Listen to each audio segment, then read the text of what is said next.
سبسكرايب كتخوننا متقعي شير كتخوننا مسافحي صريات طواقو صريات تعذبت بخان قبلتنا انا متينا دلنا هذا لايك بكا طلع هذا ليها ديسلايك بكا ايمو نحنا خا فقرهم ديلنا لايك كتبنا متينا لنا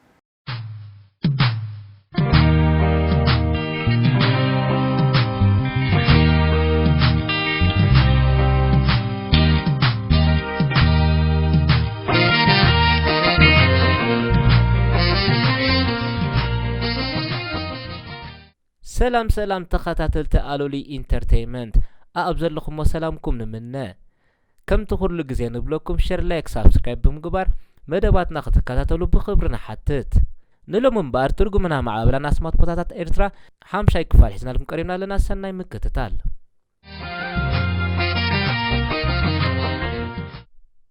أباردا اسم كاب قنقا تقرنيا استورسو خوينو ترجم ورد أنا مالتيو قدم زبن سوات بمغشوم እናመጹ خلو ኣብዚ ቦታ ክበጽሑ ብሰንካ ኣብቲ ከባቢ ዝተወልዐ ኩናት ብጽዕጽዕ ተኽሲ መእተው ስኢኖም ዓቕሎም ምስ ጸበቦም ኣብ ትሕቲ ሓንቲ ገረብ ተጸጊዖም ናብ ኣምላኾም ብምልማን ኣባርዳ እናበሉ ተማህለሉ እሞ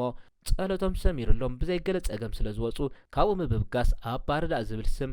እታ ኣባርዳ ትብል ቃል ከም ዘማዕበለቶ ይዝንቶ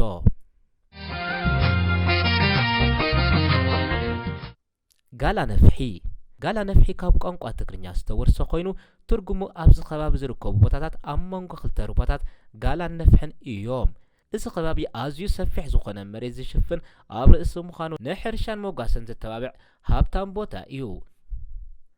እዚ ስም ድማ ካብዞም ክልተ ኣፍላጋት ዝወፀ ከም ዝኾነ ይግለጽ ጋላ ዝበሃል ሩባ ንምብራቃዊ ወገን ክፈስስ እንከሎ እቲ ካልኣይ ነፍሒ ዝበሃል ድማ ንምዕራባዊ ኣንፈት ዝፈስስ ሩባ እዩ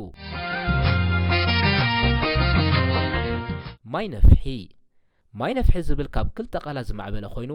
ማይ ማለት ነቲ ኣብቲ ከባቢ ዝርከብ ብዝሒ ማይ ዝውክል ኮይኑ ነፍሒ ማለት ከዓ ቀደም እዋን ኣብዚ ሕጂ ላዕለዋይ ክፋል ኮሌጅ ማይ ነፍሒ ዘለዎ ቦታ ሓደ ነፍሒ ዝበሃል ኩናማ ሰብኣይ ይነብር ስለ ዝነበረ ስም እዚ ቦታ ብስምቲ ሰብኣይ ነቲ ማይን ከም ዝማዕበለ ይዝንቶ ጣባ ጀነራል እዚ ከባቢ መኽዘናት መምሕዳር መግዛእታዊ ኢጣልያ ዝነበረ ኣብ ርእሲ ምንባሩ በቲ እዋን ትከበድቲ መጓዓዝያታት ማለት መካይን ብብዝሒ ስለ ዘይነበራ ኩሉ ጽዕነት ብፌርሞታት ማለት ገዘፍቲ ኣባቕልን ኣፍራስን ጉልበት ዝነበሮም ኣእዱግን ዝጉተቱ ዓረብያታት ንኣሽቱ ሰረገላታትን ዘዕርፉሉን ዝብገሱሉን ቦታ ነበረ ብዘይካዚ እቶም ዓረብያታት ዝጎቱን ዝስከሙን ሰብን ኮነ እቶም ካብ ሓደ ወተሃደራዊ ሰፈር ናብ ካልእ ወተሃደራዊ ሰፈር ዝመሓላለፉ ወተሃደራትን ባንዳታትን ካልኦት ዓሳኽር ደቂ ሃገርን ኣብዚ ቦታ እዚ ይዕርፉ ነበሩ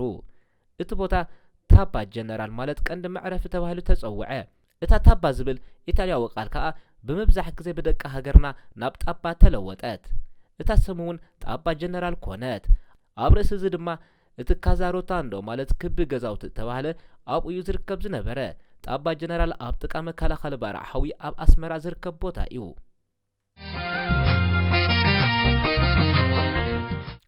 ጣባ ገልጠምጠም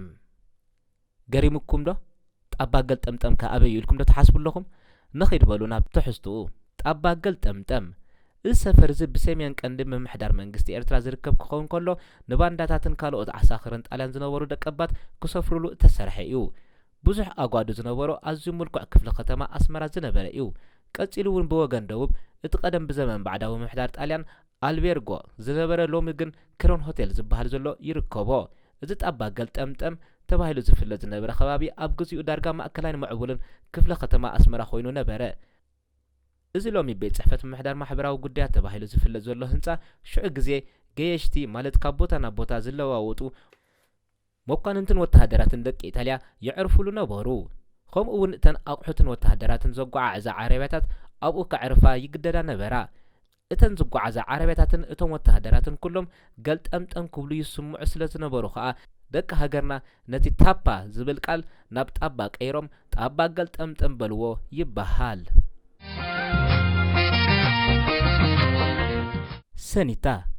ሰኒታ ብቋንቋ ጣልያን ኮይኑ እዚ ቃል እዚ ትርጉሙ ኣገልግሎት ሓለዋት ጥዕና ዝብል እዩ ኣብዚ ከባቢ ዝነብሩ ሰባት ኣብ ናይ ጥዕና መደብራት ዝዋፈሩ ሰባት እዮም ዝቕመጥዎ ነይሮም ካብኡ ብምምዕባል ሰኒታ ተባሂሉ ዝፅዋዕ ጀሚሩ እዚ ቦታ ኣብዚ ግዜ እዚ ከባቢ ኦሮታት ዘሎ ቦታ እዩ።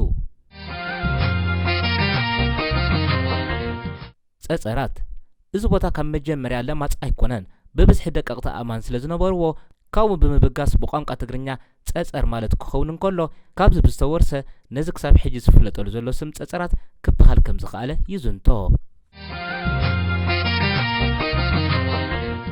ካምቦቦሎ ካምቦቦሎ ካብ ቋንቋ ጤላን ዝተወርሰ ኮይኑ ትርጉሙ ቦሎ ማለት ደርሆ ማለት እዩ። እዚ ቦታ እዚ ድማ መራብሒ ደርሆ ዝጥቀሙሉ ቦታ ብምንባሩ ካምቦቦሎ ተባሂሉ ክጽዋዕ ጀመረ። በቲ ሓደ ወገን ከዓ ቦሎ ማለት ኣብ ፈረስ ተወጢሕካ ዝፍጸም ዓይነት ስፖርት እዩ። ኣብዚ ቦታ እዚ ናይዚ ዓይነት ስፖርት መጻወቲ ሜዳ ስለ ዝነበረ ብኡ ተጸዊዑ ዝብሉ ኣለዉ። ቲራቦሎ ጠላይን ጸዓዱን ሃድን ረጋቢት ዘካይድሉ ዝነበሩ ቦታ እዩ ዝነበረ። ካብዚ ብዝተበገሰ ቲራቦሎ ማለት ትርጉሙ ብቋንቋ ጣልያን ኮይኑ ምስጓግ ረጋቢት ማለት እዩ። ካብዚ ብምብጋስ ከም መጸውዒ ስም ከም ዝማዕበለ ይዝንቶ። ደንበ ሰንበል እዚ ስም ካብ ቋንቋ ትግርኛ ዝፈለሰ ኮይኑ ትርጉሙ ደንበ ማለት እዩ። እዚ ከባቢ ቀደም ዘመን ተቐማጦ ሰንበል ከም ደናቢ ይጥቀሙሉ ብምንባሮም ብደናቢ ሰንበል ክጽዋዕ ከም ዝጀመረ ምስ ግዜ እውን እቲ ከባቢ ናብ መንበረ ኣባይቲ ምስ ማዕበለ እቲ ስንበት ናይ መጀመርያ ደንበ ሰንበል ተባሂሉ ይጽዋዕ ከም ዘሎ ይዝንቶ። ነዚ ከባቢ ግን ድሒሩ ዝመጸ ስም ምስ ምህናጽ ሓደስቲ ኣባይቲ ብናይ ኮርያ ትካላት ከም ካልኣይ ስሙ እንዳ ኮርያ ተባሂሉ ይጽዋዕ እዩ። ሰንበል ሰንበል ካብ ቋንቋ ትግርኛ ዝወፀ ኮይኑ ትርጉሙ ቋሕ ሰንበል ማለት እዩ። ቀደም ዘመን በዚ ከባቢ ኣዝዮም ብዙሓት ህዝቢ ነቲ ናይቲ ከባቢ ህዝቢ ብዘሰንብድ ብዝሒ ዘለዎም ገያሾም መፁ እሞ በዚ ሕጂ ሰንበል ተባሂሉ ዝፍለጥ ዘሎ ቦታ ንብምድራ ሸፊኖም ክሓልፉ ዝረኣየ ህዝቢ ኣዝዩ ተገረመ። በቲ እዋን እቲ ሓደ ግብፃዊ ኣባ ናፍር ዝበሃሉ ኣቡን ኣብ ጻዕዳ ክርስቲያን ዝነበሩ ኮይኖም ናብ ወኪ መጺኦም ነዞም ብምብዝሖም ንብምድራ ከዲኖማ ዝነበሩ ህዝቢ ረኣይዎም። ሪኦም ድማ ሰም ኢሎም ንታሕቲ ገጾም ተደፍኡ ከም ዝኸኣበሉ ሰምበል ሰምበል ሰምበል ኢሎም ስምባዲኦም ገለጹ ይበሃል። ሽዑ ናብ ዝገልገሉን ቁርባን ሰንበል ምስ በጽሑ ከም ዘለውዎ ዓይነቶም ሰም ኢሉ ፍቕዶም ከዓ ክንዲ መገጸ ባልዶምጋ ዝነበሩ ካብቶም ተበገሱ ሽዑ መሰለስ ተረፉ። ሽምቲ ምኻን ጎልጎል ከዓ ክሳብ ለይቲ ሎሚ በዚ ተላዕለ ሰንበል ይበሃል ከም ዘሎ ይዝንቶ። ዳዕሮ ጳውሎስ ኣብዚ ቦታ እዚ ቅድሚ ነዊሕ እዋን ሓደ ቃውሎስ ዝተባህለ ሰብኣይ ብተደጋጋሚ ግዜ ዘጽለላ ዓባይ ዳዕሮ ብምንባራን ዳርጋ ዝበዝሐ እዋን ኣብ ትሕቲኣ ይርአ ብምንባሩን እታ ዳዕሮ ብዋንነት ስሙ ዳዕሮ ናይ ጳውሎስ ትፍለጥ ብምንባራን ምስ ግዜ እውን ናብ ዓዲ ምስ ማዕበለት ብስሙ ክትጽዋዕ ከም ጀመረት ይዝንቶ። ቁሸት እዚ ቦታ ኣብቲ መጀመርታ ክድኮን ከላ ብውሕዳት ሰባት ኣብዚ ሕጂ ከባቢ እንዳ ኣቡን ተኽለ ዘሎ 2-3 ገዛውቲ ጥራይ ስለ ዝነበራ ካብ ዓዲ ዝናእሰት ብምንባራ ቁሸት ትበሃል ነበረት። ምስ ግዜ ናብ ዘለዎ ደረጃ ምስ ማዕበለት እውን እታ ስም ከም ዘላታ ብቁሸት ከም ተጸውዐት ይዝንቶ። ዓዲ ሙሳ ዓዲ ሙሳ እዚ ቦታ እዚ ቅድሚ ነዊሕ እዋን ሓደ ሙሳ ዝተባህለ ሰብኣይ ክቕመጦ ከም ዝጀመረ ምስ ግዜ እውን ንሱን ውሉድን እናተፋረዩ ናብ ዓዲ ምስ ማዕበለት ብስሙ ክጽዋዕ ከም ጀመረት ይዝንቶ። እዛ ዓዲ ኣብ ዞባ ማእኸል ንኡ ዞባ በሪኽ ተደቂና ትርከብ። ጻዕዳ እምባ ካብ ቋንቋ ትግርኛ ዝተወርሰ ኮይኑ ትርጉሙ ካብ ክልተ ቃላት ጻዕዳን እምባን ንዝብሉ ክልተ ቃላት ብምልጋብ ትርጉምን ኣደማምፃን ብዝሰማማዕ ጻዕዳ እምባ ከም ተባህለ ይንገር። እምባ ነቲ ዓቢ ጎቦ ዝገልጽ ኮይኑ ጻዕዳ ድማ ሕብሪ ቦታ ማለት እዩ። እዚ እምባ ኩሉ ግዜ ምስ ንዕዘቦ ወትሩ ጻዕዳ ሕብሪ ምስ ወነነ እዩ። ጻዕዳ ክርስቲያን ጻዕዳ ክርስቲያን ካብ ቋንቋ ትግርኛ ዝወፀ ኮይኑ ትርጉሙ ጻዕዳ እምኒ ክርስትና ማለት እዩ። ኣባ ናፍር ዝበሃሉ ሓደ ግብፃዊ ኣማና ሃይማኖት ክርስቲያን ኣብዚ ሕጂ ብጻዕዳ ክርስቲያን ዝፍለጥ ዘሎ ቦታ ይቕመጡ ከም ዝነበሩ እሞ እቶም ህዝቢ እቲ ሰብኣይ ካብኦም ዝተፈለየ ሕብሪ ቆርበት ይውንን ብምንባሩ ብጻዕዳ ከም መወከል እንታይነቱ ይጽውዕዎ ነበሩ እሞ እታ ዝነብርዋ ዝነበሩ ዓዲ እውን ብስሞም ጻዕዳ ክርስቲያን ተባሂላ ክትጽዋዕ ከም ጀመረትን ክሳብ ሎሚ እውን በታ ስም ትፍለጥ ከም ዘላ ይዝንቶ።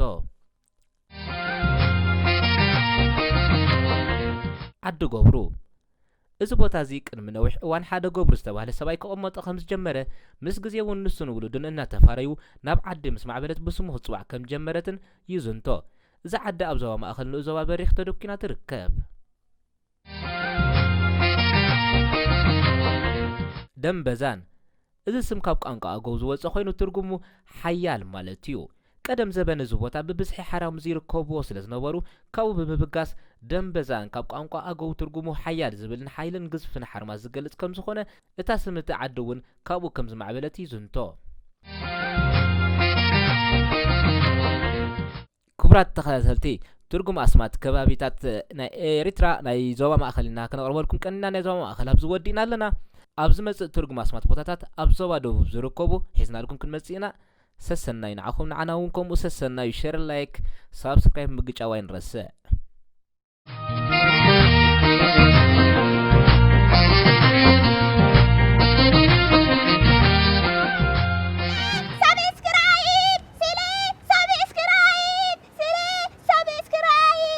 سابسكرايب كتخوننا متسقعي شير كتخوننا مسافحي